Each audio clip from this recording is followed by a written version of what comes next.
I've had the Steam Deck OLED for quite a bit, and I've had my LCD model as well for quite some time. But every time that I talk about a PC handheld on this channel, in the comments section, you get the inevitable, should I get the Steam Deck or should I get this comment? And it's understandable. The Steam Deck is the pinnacle of what you can get with a PC handheld. And even for most people that want a little bit more than a Nintendo Switch, but they don't want to pay top dollar for a handheld, this might be the best route to go. I still recommend the Steam Deck for most people.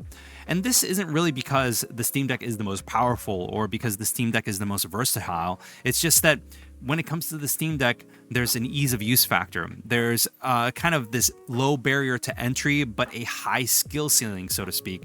There's a depth to what you can do with this handheld if you want to. You don't need to, but if you want to. By the way, this video is sponsored by Satisfy. More on them later. Now, obviously, with that being said and done, the biggest factor when it comes to choosing a PC handheld is price. And right now, the price to performance ratio that you get with the Steam Deck is undeniable. We're talking about getting a used or refurbished handheld for $250, $280 USD, and boom, like you're set, you're gaming. Obviously, if you want to go ahead and change some of the internals, like the 2230 SSD that's in there, then you can do so relatively easily.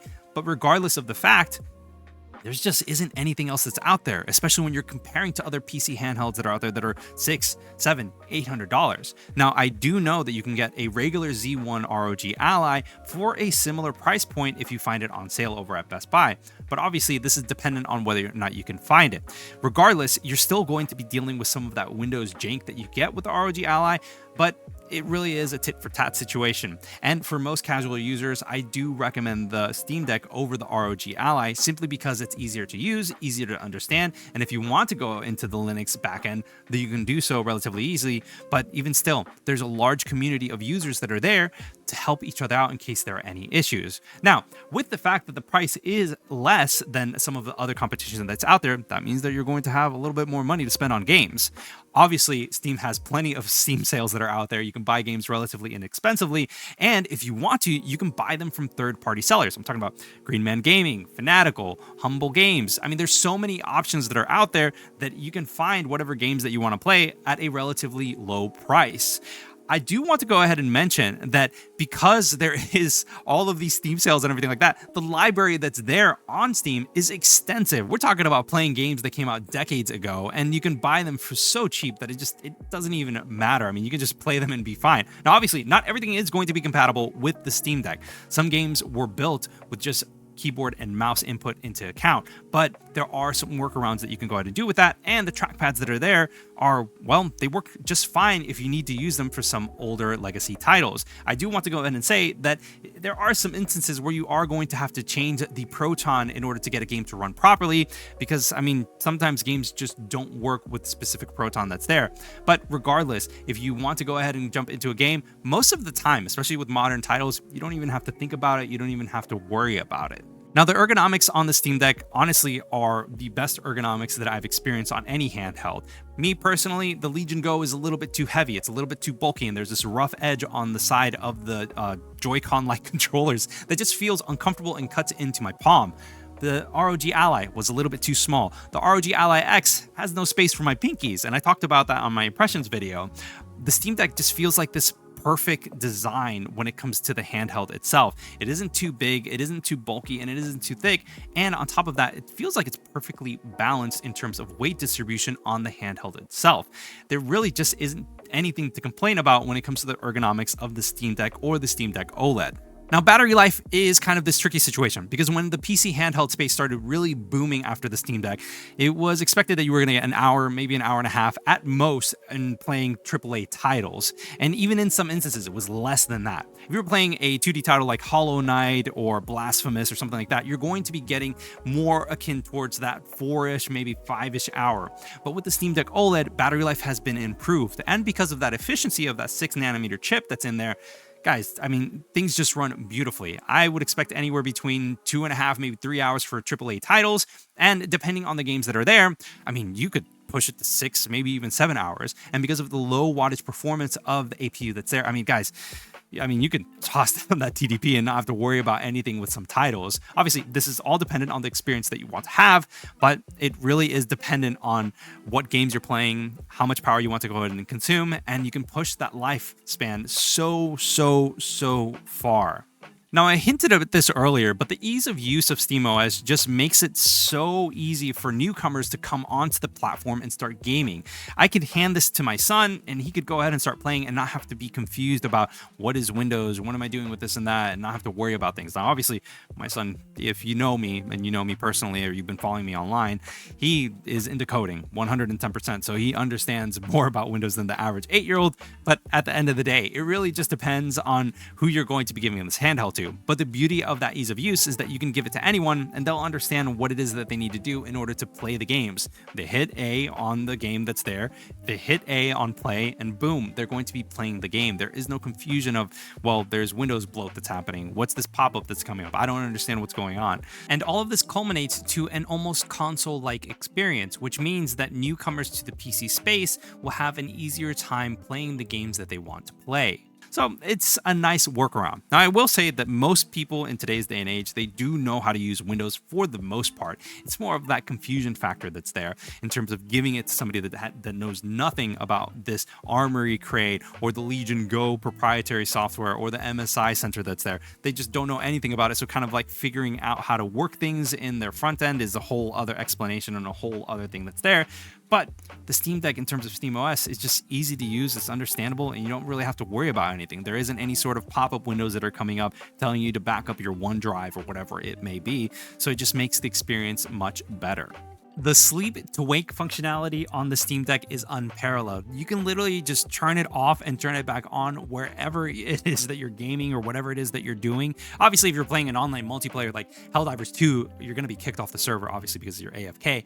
But regardless, if you're playing a single player game like, I don't know, The Witcher 3 or Cyberpunk 2077 or Baldur's Gate 3, those games, you can literally just turn it off and jump right back into the game after you're doing whatever it is that you're doing IRL. It's great because that allows for a similar functionality to the Nintendo Switch, or, well, I guess that's really the only other handheld that's out there, because when it comes to Windows-based PCs, that sleep to wake functionality is iffy at best. I've heard some people saying that hibernation on the ROG Ally X is probably the best route using Armory Crate, but even then, there are some instances where you're going to run into hiccups whenever you're doing that on the handheld itself.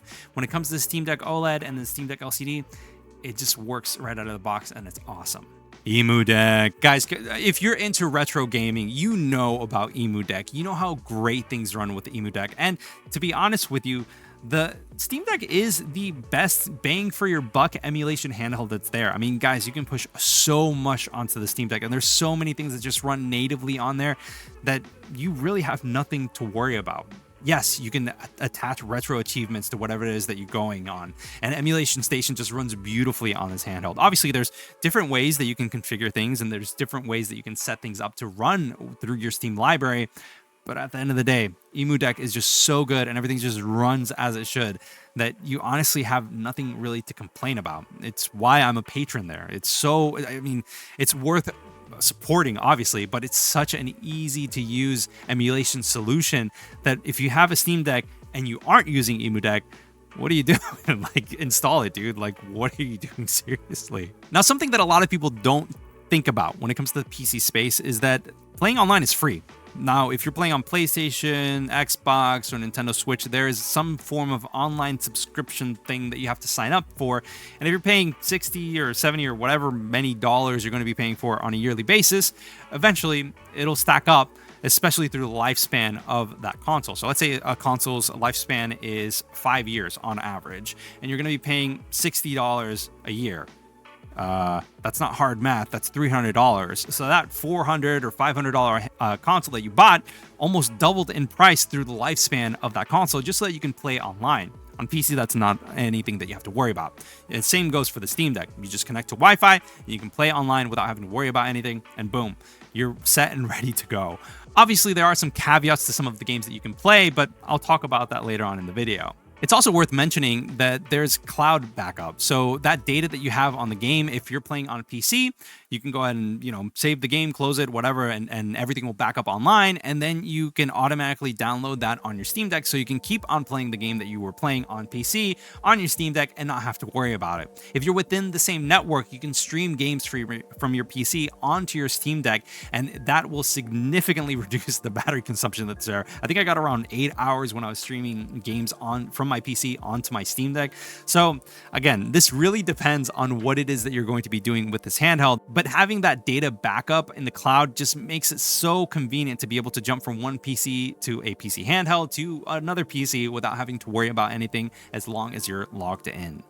With the popularity of the Steam Deck, there are a crap ton of accessories that are out there. Now, I've done a video talking about some of my favorite cheap accessories. I'll go ahead and I'll link that up here. But at the end of the day, there are so many accessories from so many third-party manufacturers that you're pretty much set. No matter what it is that you want to go ahead and do, you don't have to worry about anything. Now, today's sponsor, Satisfy, is a great solution if you just want to get an all-in-one package that improves the ergonomics that are already there on the Steam Deck while protecting your handheld. If you're like me, you prefer to game on your Steam Deck above all of the other PC handhelds that are out there. Now, this is nothing against Windows or any of the other handhelds that are out there. It's just with the Steam Deck and the SteamOS, you get a better overall experience that's almost console-like while still having the PC benefits there. Now, even with all of that being said and done, sometimes over a long period of time, things start to get uncomfortable on the Steam Deck. Your hands might cramp up, or you might get a little bit of pain, and eventually it'll cut your gaming session short. But there's an accessory that you can use that you can get that'll elevate that experience, add comfort, security, and grip to the Steam Deck, and that's called the Satisfy Stealth Grip. Now, Satisfy Stealth Grip is amazing because not only are you going to get that Satisfy Stealth Grip that is a case that protects the Steam Deck and also adds grip and ergonomics to it, but it also comes with the stealth glass, which is essentially tempered glass to protect the front of the Steam Deck. And you're going to be getting the Rise pads, which essentially elevates the joysticks to allow for quicker, faster inputs and more grip to them. On top of that, you are going to be getting the silicone pads on the back for the back paddles, which allows for not only more ergonomics and grip, but also more security overall. The whole package just feels like an elevated experience for your Steam Deck. This is something that you can take with you on the go, wherever, and you don't have to worry about your Steam Deck in terms of any sort of damage or whatever it may be. And on top of that, it's just more comfortable to game on it anyways. Now, if you're interested and you're ready to elevate your experience on the Steam Deck to the next level, follow the link in the description below or the pinned comment. And thanks to Satisfy for sponsoring this video. Some of the caveats that I talked about earlier are definitely worth mentioning if you're considering getting the Steam Deck for yourself. First and foremost, there aren't that many anti-cheat software programs that are attached to games that run on this handheld. For instance, if I wanted to play Destiny, it just wouldn't work. Call of Duty is another example that it won't work. If you're an Xbox Game Pass subscriber, you're not going to be able to play Xbox Game Pass for PC natively on this handheld. There is a workaround where you can get xCloud to work on this handheld, but even still, it's definitely a tricky situation to run into for the casual user. And it's worth mentioning that there are workarounds to get other launchers aside from Steam to work on this handheld. It's just a super tricky situation, and you have to follow guides online in order to get things to run properly on this handheld. And even still, there might be some instances where things just don't work. There are just some games that don't work natively on Linux. There's nothing that you can do about it. It just doesn't run for some reason, and that's just how it is. There's no workarounds. There's nothing that you can really do aside from maybe dual booting and getting Windows running on your Steam Deck. But even still, Windows isn't that best of an experience on the Steam Deck. You're better off going with ROG Ally, Ally X, Legion Go, whatever it is that's out there. Now, this is something that I do want to go ahead and experiment with personally. I haven't dived too deep into it, but you can get Bazzite running on your Windows-based handheld. Bazzite is essentially getting Linux running onto your handheld, and if you have Linux running on there, you can kind of get this SteamOS-like experience on there. It's pretty convenient if you want to have something that is without the Windows bloat and runs a little bit better, and you might even get better battery life. But at the end of the day, this is really dependent on what it is that you want to go ahead and experience. For me personally, I want to go ahead and mess with that, especially with the ROG Ally X, and I want to see how far I can push that handheld. But if you want to have a Steam Deck-like experience on a Windows-based handheld, then Bazzite might be the best route for you if you want to have something like that while also maintaining that power that you would get from the Z1 Extreme chipset. So what do you guys think of having the Steam Deck for? Well, most people. Do you think that the Steam Deck is the best option for most people? Or do you think that, no, the Windows-based handhelds that are out there are the better option for most people? Let me know in the comments below. I'd love to hear your thoughts on things. And if you want to watch my video of the Steam Deck OLED, then click this video over here. And if you want to hear my thoughts on the Windows-based ROG Ally X, click this video over here. And I will go ahead and see you guys on the next one. Peace.